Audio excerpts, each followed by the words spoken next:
May it please the court, I have been a practicing attorney in New York for 45 years. I speak to you today both as Scott's dad and as an attorney. I address the prosecution. You did not lose this case. Thank you, Mike, Carolyn, Jeff, Nicole, Stephen, and Aaron, and the entire team of victim advocates and everyone who stood by us for the last 4.5 years. Your tireless dedication to trying to obtain justice for our murdered loved ones. You put on a marvelous case. You did not let us down. Again, you did not let us down. We are disappointed in the verdict, not you. Understand that. We are disappointed in the verdict, but not you. Judge Scherer, I have been before many, many judges in my 45 years as an attorney. You have presided over the most notorious and heinous case, probably in the history of Florida jurisprudence. With the eyes of all of Florida and most of the country on you, I commend you for your poise, knowledge of the law, and command of your courtroom, no matter how many times people tried to bait you. As for the defense, you did not win, and you did not win. The system failed us, okay? Not the prosecution, not the court. 12 people voted that your crime was heinous, calculated, premeditated, and cold-blooded. That's enough for me. They recognize the type of person, I take that back, the type of animal that you are. Calling you a person demeans everyone else here. I will not waste my time going to chapter and verse of all the inappropriate actions of defense counsel. I agree with everything Max Schachter said. I agree with everything Patricia Oliver said. Zealous representation of the confessed murderer does not mean flipping the bird when you think the cameras are not on you. This is simply not professional.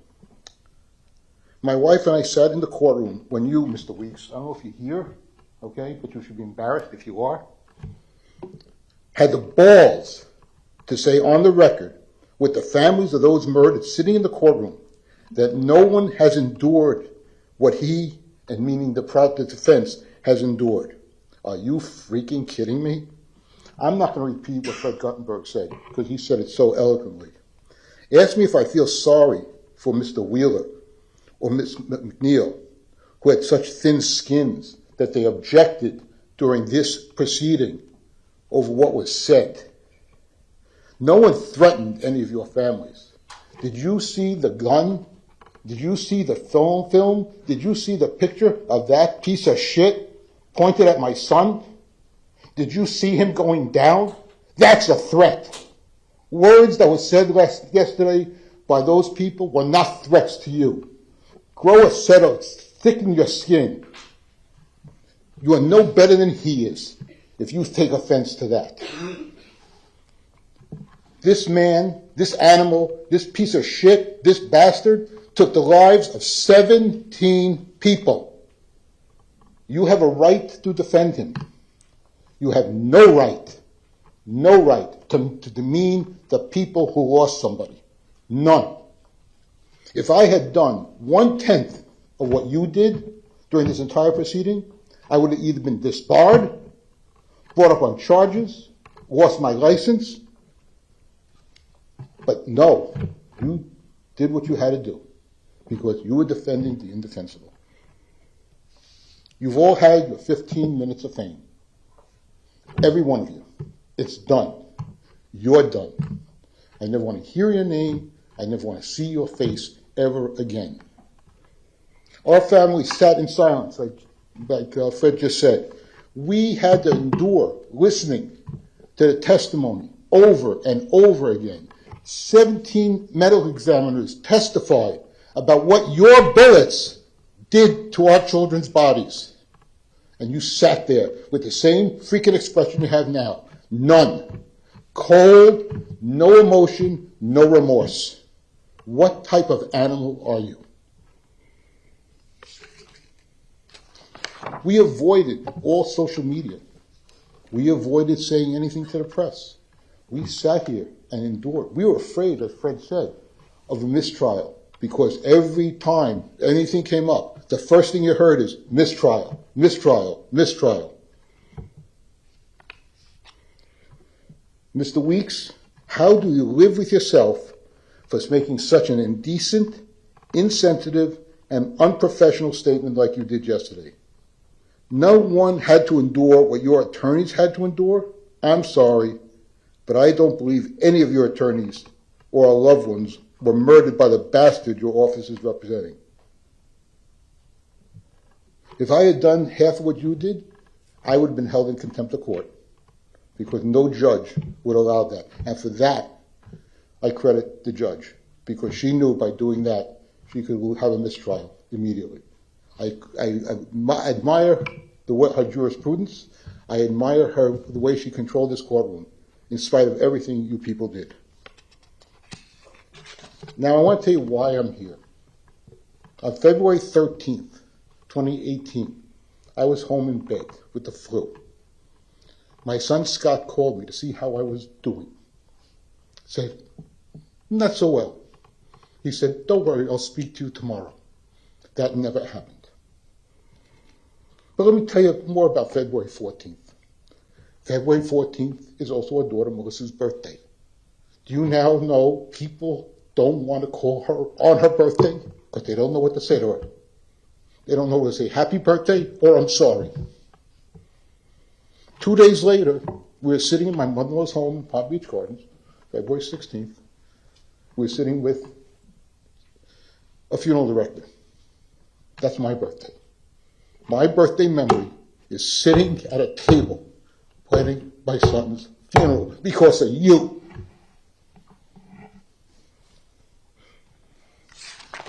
Know how we got down here? We live in New York. I was watching TV, CNN. I was sick. They report a mass shooting in a city, town, school in Florida. Parkland, Florida.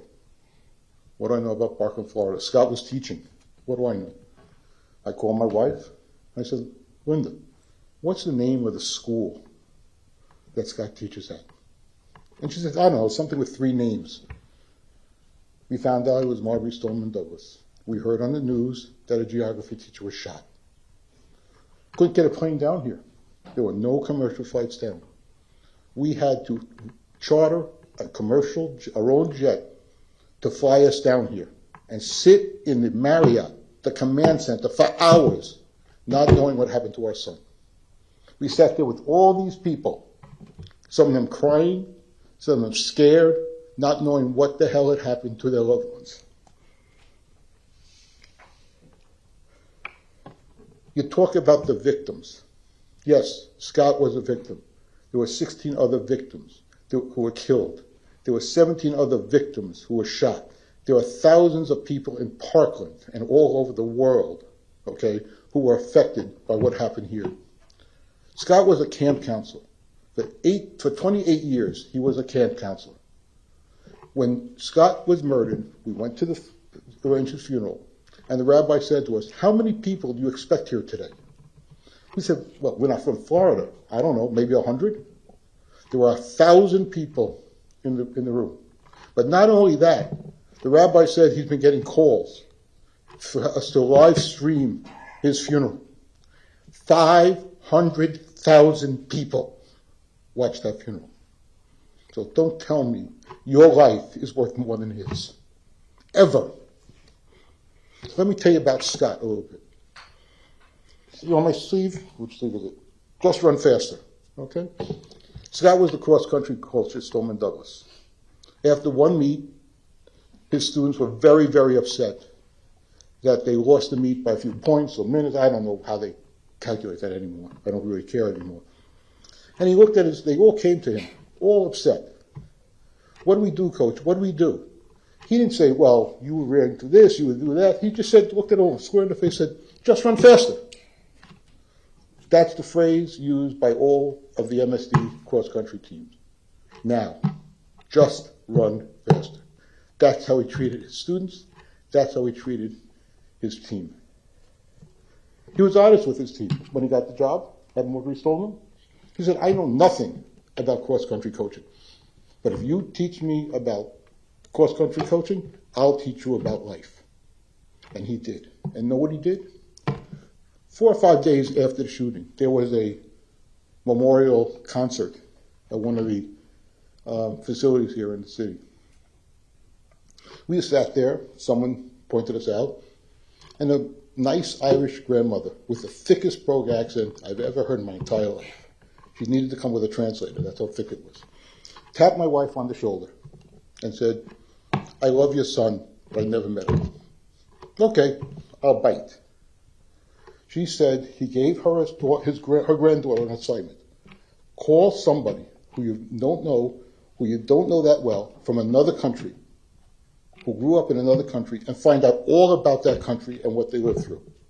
She called her grandmother. They stayed on the phone for hours. The grandmother said, up until that point, I spoke to my granddaughter maybe twice a year. Now it's twice a week. You destroyed that. You animal destroyed that.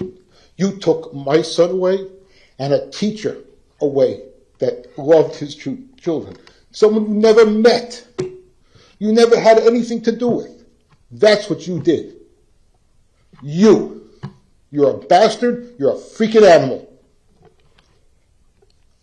One more little story. I apologize, Your Honor. Okay. Scott volunteered to go to South Africa.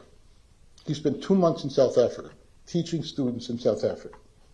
He came back from South Africa, just like this. His mother said to him, gosh, the airline lost your luggage, because that's what a mother would think. She said, Scott went, no, Mom, that was the hand. Mom, when I was in South Africa, those children used to beg to get into the classroom. He said, here in New York, they pray for snow days. In South Africa, they don't have shoes. In New York, they look to see who has the best Nikes. I left all my stuff. That's what you destroyed. That is what you killed. That's the spirit that you don't have and never had. With that blank freaking stare on your face. Okay, you should only rot in hell. You fired 139 rounds of ammunition on that day. 139. You could have stopped at any freaking time. After the first freaking bullet, you could say, oh my God, what am I doing? But you didn't. You continued to fire. And after the first floor, you said, what the hell am I doing? No, you had to go to the second floor. You had to go to the third floor. You had to walk past Jamie Guttenberg's body like she was a piece of trash on the floor. That's what you did. You show no remorse. You have no redeeming values. You're a coward. You're a freaking coward. You dressed up to blend in with the people you terrified that day. So don't tell me you had no planning abilities. You planned the whole thing out very, very well.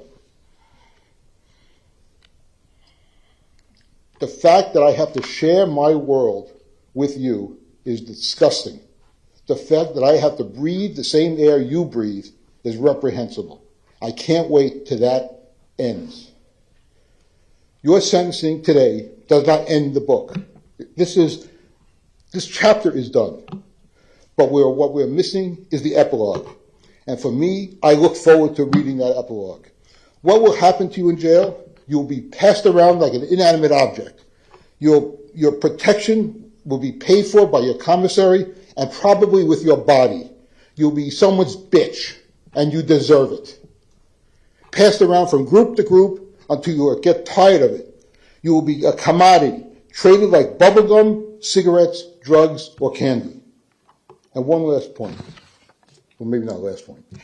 My 70th birthday is February 2024. My hope, my prayer for my birthday present is to get word that you are dead. That the justice system was done in jail. That the prisoners and inmates that you have to associate with executed the judgment that this court can't. And I hope that it's the most painful judgment ever. Hope that when your final death comes, you have the same fear, the same agony as the 16 people you killed and my son. Hope that your death is slow and agonizing, because it won't be like a state execution. Prison justice is a bitch. When your fellow inmates execute the death penalty that you deserve, they will do so in such a cold, calculated, heinous, painful manner that you'll be wishing that the state of Florida had executed you in the compassionate way they must by law. Finally, I have one request, Your Honor. I'm sorry. I just want to say one more thing. In spite of you, in spite of that cold stare, in spite of that ice water bullshit that runs through your veins, in the fact that you have no remorse, no feelings for anything or anybody, we will survive. These 17 families and all the victims of your heinous crime will survive. We will go on, we will make the best of our lives, and we will deal with the daily grief, pain, and anger that we feel every day. I have to learn to live with the pain you caused to my entire family. You are the worst kind of animal. Contrary to the defense, one of the mitigating factors were you are a human being. Trust me, you are not. You are the lowest form of pond scum, and I apologize to pond scum for equating you with them. You are a spineless and soulless monster. My son Scott was a human being. He still is. Something you will never be and never were. He has a soul, he was kind, he has a character, and he cared for his fellow human beings, something you never did. Now one last request, Your Honor. I apologize. I would like to make a formal request to you, or to whoever it has to be, on the record, to the Public Defender's Office. I'm requesting that under the Freedom of Information Act, that the Public Defender's Office make available to me within 30 days, including but not limited to the following documents: each invoice to experts, each billing statement for work done, each and every invoice for disbursements incurred for the representation of the shooter, the amount paid to each public defender, and the compensation to any persons who were compensated for representing the shooter. This day has been long coming. Didn't know how it'd feel right now. Don't feel any better because he's still breathing. The day he stops breathing, I will feel better. Thank you.